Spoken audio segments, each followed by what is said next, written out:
Straight ahead on Law and Crime Daily. Strange Twitter messages from a defense attorney in the cases against Lori Vallow and her husband, Chad Daybell, accused in the deaths of her children. Prosecutors again pushed for the death penalty against Scott Peterson in an 18-year-old saga, suddenly upended by appellate court rulings. And the ex-wife of the singer Phil Collins suggests he's spying on her with hidden cameras. Plus, a former NFL player is sentenced after a rape conviction. Law and Crime Daily. Terri Austin, as always. Prosecutors handling the case against Scott Peterson will seek the death penalty yet again. That information came out of a court hearing for the convicted killer, whose case is getting a second look thanks to appeals court victories. A jury convicted Peterson of killing his pregnant wife, Lacey, nearly 2 decades ago. At a minimum, a new penalty phase is necessary, the appeals court ruled, but it's also possible an entirely new trial will be held because of issues with a juror. The judge refused all requests to rebroadcast the hearing, but here's what happened. Most of the hearing involved arguments about procedure. The defense argued that it was the prosecutor's job to decide a date for a new trial, and the defense demanded to know whether the prosecutor was aiming for the death penalty again. And as we said, the answer was yes. The defense wanted that in writing and asked for more time to speak with Scott Peterson as a client. The next hearing in the case is November 6th. The prosecutor estimated it might take 6 months to pick a jury because of the coronavirus pandemic. One of Peterson's attorneys from his first trial told me that he does deserve a new trial. It is reasonable. It's reasonable to expect fairness in our system. We've got one of the best systems in the world, and Scott never got that fair trial, and he deserves another shot at it. Why not? And is it reasonable to think that a jury can acquit him? Of course. This was a circumstantial evidence. The prosecution couldn't even prove how this happened, where it happened, when it happened. There was no forensic evidence connecting him to it. The entire thing was based on a lot of hatred. People hated Scott, and a lot of it had to do with the cheating and some of the stuff he'd said, but that's not enough. Former homicide prosecutor Bernarda Villalona tells Law and Crime that retrying a case more than 15 years after the original case could cause issues for both the defense and the state. You're dealing with witnesses that have testified that now don't have the same memory that they had years ago. So even though they can use their transcripts to refresh their recollection, it's not going to have the same effect or the same performance that those witnesses had when they testified during the trial. So it's going to be devastating on all ends. I really hope that it doesn't end up that a new trial is going to happen. But one thing that the prosecutor may consider in order to avoid a new trial and putting these witnesses through this and the family through this is consider offering a plea to Mr. Peterson to avoid a new trial in general. Attorney Imran Ansari joins us especially right now, along with Terry and Brian. So, Brian, let's start with you right now. Explain the defense concern over timing and whose job it was to do what step of the process. That was a big part of the discussion. There seemed to be some confusion over what the law required in a situation such as this, where an appeals court orders a new penalty phase and a re-examination of an entire trial. Yeah, so there's a lot of moving pieces, and luckily for a defense attorney, a lot of those pieces don't have anything to do with us. In terms of setting up when the appeal is, whether or not the prosecutor is going to go forward, and how that trial is going to occur, that's a lot to do with the prosecutor and the judge. For the defense, your focus is laser focused on the rights of your client and defending them as best as possible. When and where this retrial or this resentencing occurs, that's really up to the court and the prosecutor when they bring their witnesses. Yeah, and a lot of back and forth about exactly who is representing Peterson and what stage. We've got proceedings in different counties. So, Terry, did the prosecutor ultimately make the right call, in your opinion, to retry the penalty phase of the case? And if so, what does that mean for the bigger trial as a whole? It seems like they're getting ready to do the entire thing all over again in case the judge orders them to do so. Is that the right tactic for the prosecutor? I do think that the prosecution made the right decision when he decided to retry the penalty phase. This was an egregious crime, and it seems that the prosecutor really wants to try to make sure that they get the death penalty again. And if, as you asked, the entire trial is redone again, I think the prosecution has to make sure they pick jurors, because that was the issue. They have to make sure that the jurors are, disclosing everything, and they have to make sure that they don't improperly exclude a juror. And so I think that it might get retried, and if they do retry it, they're going to be very careful in voir dire. And if you're a prosecutor, you have to assume the judge is going to say yes. You have to get your case ready. Imran, you were on the team which litigated the high-profile Harvey Weinstein case, where pretrial publicity was, in your view, a problem for your client. So as to Scott Peterson, is 18 years from the date of the crime enough time to wipe this case clean from the memories of the people who live in that area? Can there be a fair jury there? Well, Aaron, look what we're doing right now. We're talking about the Scott Peterson trial, right? So we're years down the line, and now you have this order from the judge to which overturned that sentencing phase. You have the actual conviction now under review for the same sort of jury selection issues. And look, we're talking about it right now in the media. So will it be different this time around? Perhaps. Maybe it's going to be less media than originally, because we had the whole case really come to a forefront back then. But look, we're talking about it now. I think it's going to be in the news reports. And again, there's going to be an issue in terms of getting a fair, impartial jury. But I think the prosecution is going to be all the more careful. They're not going to want to do this for a third time. Exactly. Good words, Imran, and of course, Terry and Brian as well. Protests in Waukegan, Illinois over the police shooting of a young boyfriend and girlfriend who say they were just simply sitting in a car. 19-year-old Marcelius Sinet died. His girlfriend, Tafara Williams, survived. The police say the pair were sitting in a so-called suspicious occupied vehicle when it then fled the scene, with Williams apparently driving. They say the vehicle started to back up and an officer opened fire in fear of his safety, according to police. Immediate questions began to swirl among onlookers who were stunned that the incident led to shots being fired. The county attorney is reviewing this shooting and has said charges will be filed if he determines the shooting was a crime. And out of the police shooting death of Breonna Taylor, Brian Buckmire has an update there. Brian. Yes, Aaron. So a second grand juror in the Breonna Taylor case has released a statement right on the heels of the comments by another grand juror who said prosecutors didn't allow those sitting in the seats of the judgment to consider indicting any of the officers involved for actually shooting and killing Taylor. The police gunned Taylor down while executing a warrant. Taylor's boyfriend thought they were breaking into his place and fired a warning shot. The police shot back and Taylor was killed. Juror number 2 says the grand jury was only allowed to consider the 3 wanton endangerment charges against Detective Hankinson. No opportunity to consider anything else was permitted. Anonymous grand juror number 2 agrees wholeheartedly with the statement released on behalf of anonymous grand juror number 1 and is looking forward to continuing to help set the record straight. And a look now at 2 cases we're following here at Law&Crime. A sentencing hearing in Salt Lake City, Utah, where a defendant has admitted to murdering a college student. 23-year-old Mackenzie Lewick disappeared after taking a Lyft ride home from her grandmother's funeral. Ayula Ajayi admitted to strangling Lewick at his house, burning her body, and burying it in his backyard. Ajayi's guilty plea came with a promise by prosecutors not to seek the death penalty. We'll have some of the hearing on a future broadcast due to a court-ordered transmission delay.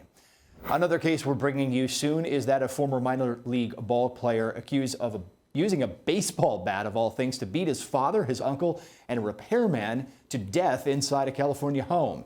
Brandon Willie Martin faces 3 counts of first-degree murder. Authorities say he committed the killings right after he was released from a mental health evaluation. Prosecutors are going for the death penalty in that case. And still ahead here on Law&Crime Daily, new reports are shedding light on alleged crimes against a 90s child star. Also, sentencing for a former defense tackle for the San Francisco 49ers after a jury convicted him of rape.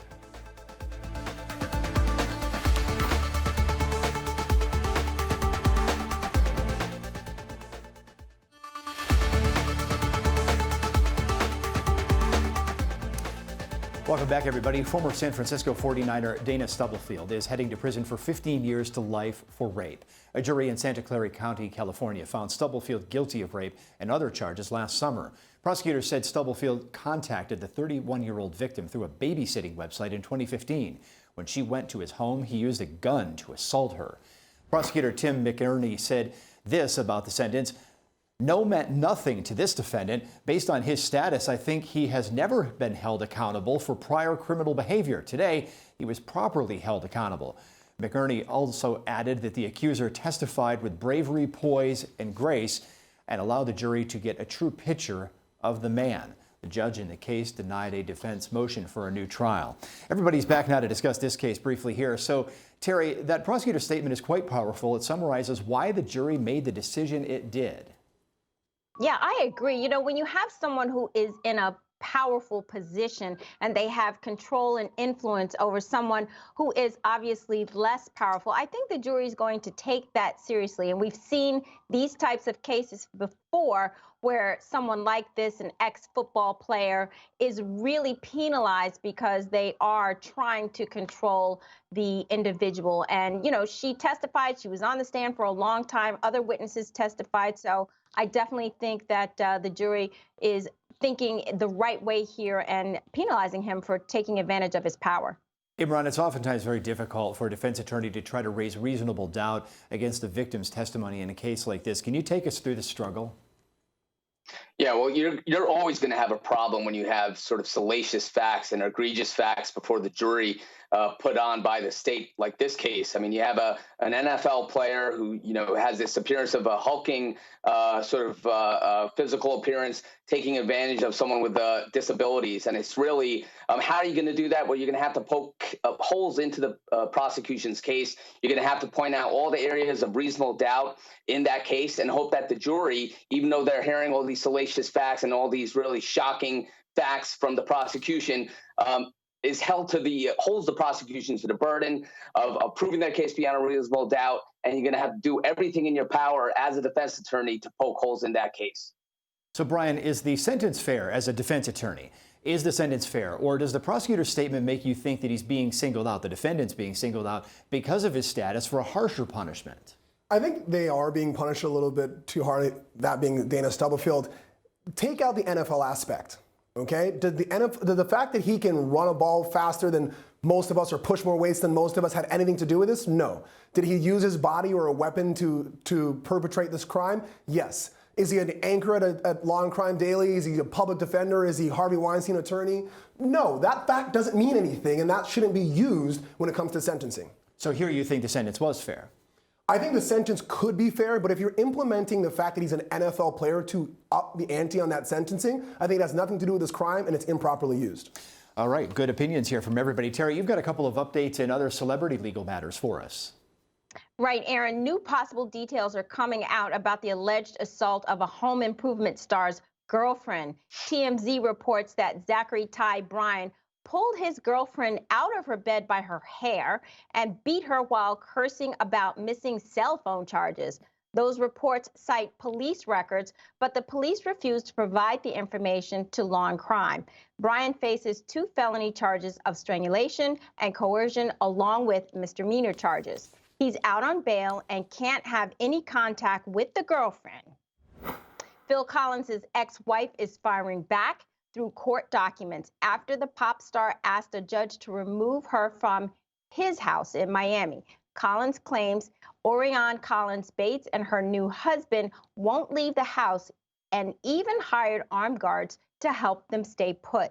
But Bates says the armed security has always been there and Collins knew it, and that Collins chose to leave the home suddenly. She also claims she found hidden cameras in her bathroom and dressing room, and that footage from security cameras was erased after the family's dog died.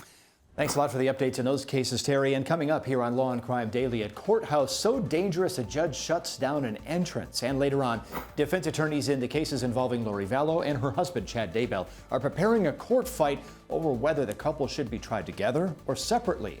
We'll be back right after this.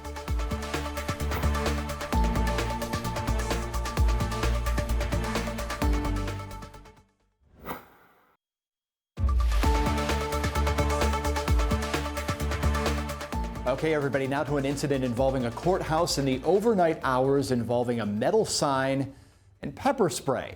Here's Dan Abrams from a clip from Court Cam, which airs on the A&E network.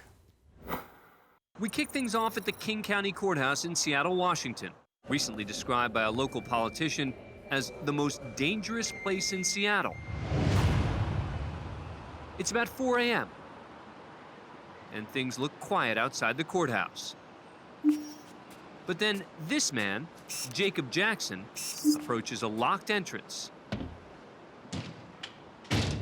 he forces his way inside.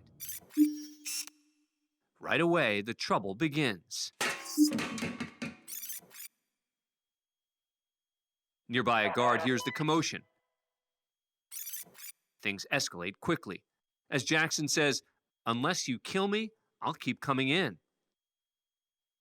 Unarmed, the guard goes for the nearest weapon he can find. Jackson's determined and continues straight ahead until backup arrives,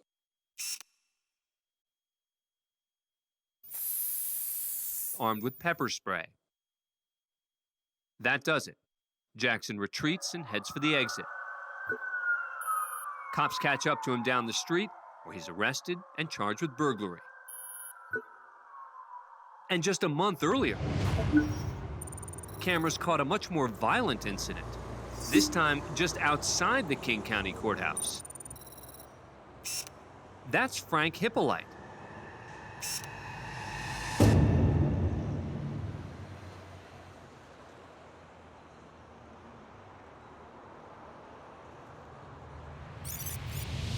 And that's attorney Kevin McCabe being pummeled by Hippolyte in a completely unprovoked attack and in broad daylight. The attorney's shaken, but the attack seems to be over. A bus driver gets out of his bus and appears to snap a photo of Hippolyte.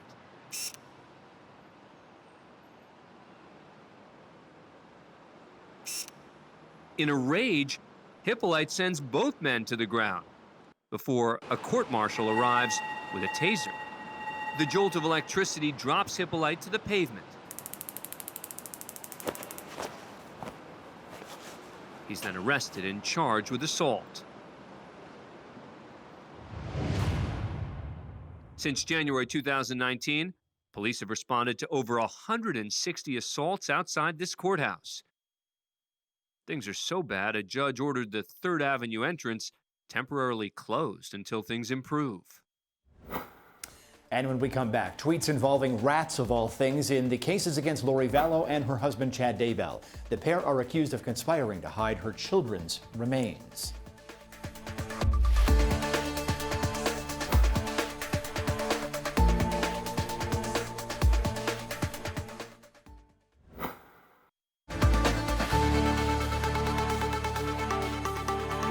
The unusual case of a so-called doomsday cult mother and her husband charged in the deaths of her 2 children seems to be getting a bit more unusual.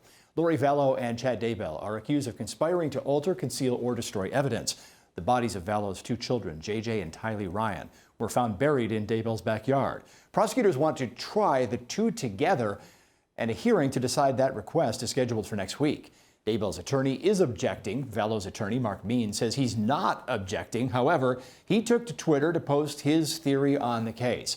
As I prepare the defense for Lori Vallow Daybell, I am learning that persons like Melanie Gibb and her boyfriend David Warwick appear to have been eagerly involved in more than they let on. If you know something, say something, and look at the picture. Melanie Gibb and David Warwick are key witnesses for the state, remember. Gibb was Vallow's best friend, but created a secret recording of the defendant and gave it to the police. At a pretrial hearing, Means said Gibb might have an incentive to lie. At some point, there was a question regarding the whereabouts of JJ, is that right? Correct. And at that point, you had advised him that you had JJ in your care, correct? I told him that I had him and then I didn't have him. So the initial time that you told him that you had JJ, that was not a truthful statement to Officer Pillar, was it? Correct. And when you tell a statement that's not accurate to a police officer, that's a lie, is it not? Correct. So you lied to a police officer, is that correct? Correct. And then at some point, how long between the time when you told that lie to the police officer regarding the whereabouts of JJ Vallow did you correct your lie? How much time passed? Till I spoke to him on December 6th, I believe. I could be off a day or 2. So approximately 10 to 12 days passed from the time you told your first lie to when you decided to come up with a different story for Officer Gilbert later on, correct? Correct. All right, let's go back to Twitter here. Terry, Means went on to tweet, "The defense lacks the resources of the prosecution, State of Idaho, Attorney General of Idaho, FBI, Chandler Police, Madison County Sheriff's Department, Fremont County Sheriff's Department, Rexburg Police, etc. We need the persons of knowledge to come forward." What is he getting at here, Terry? I have no idea what persons of knowledge is he talking about. I mean, Mark Means is doing his best to protect Lori Vallow, but the fact is, Melanie Gibb is a person of knowledge, and she's already stated that, Lori asked her to lie. She's already stated that, Lori thinks that there are zombies going around and people should be dying. So I'm not sure what Mark Means is trying to get at here. I don't think there are any other people out there who are going to be defending Lori Vallow. Imran, should this guy be tweeting this way? Is this a good public strategy for a defense attorney to take? Well, Aaron, I think, this is really an indication of the social media era that we are in. We are not seeing a defense attorney using their private investigator to go find witnesses. You have a defense attorney going on Twitter and tweeting, looking for people who may have some information to assist his client's defense. And he uses a GIF, right? That image of the rats running. What is that suggesting? Is that suggesting that the state's witnesses are just a bunch of rats and doing something to help themselves? And is that unethical? Those are some sort of question. These are questions that you got to grapple with when you are an attorney with an active case and you're going on social media and tweeting like this. Yeah, a lot of questions here. Brian, I wish we could get your thoughts on the rats, but we're out of time here. We'll have to get it next time, or we'll talk after the show. Thanks for joining us, everybody, here on Law and Crime Daily. We'll see you next time as we discuss justice. True crime genre, Law and Crime is the only network that has it all. Good evening and welcome. This is a complicated case. Don't really jump to conclusions. We break down the case of a serial killer. Another day of drama between both sides. From multiple live trials daily to original and compelling programming, the Law and Crime Network is everywhere, and we invite you inside the jury box. This is Law and Crime.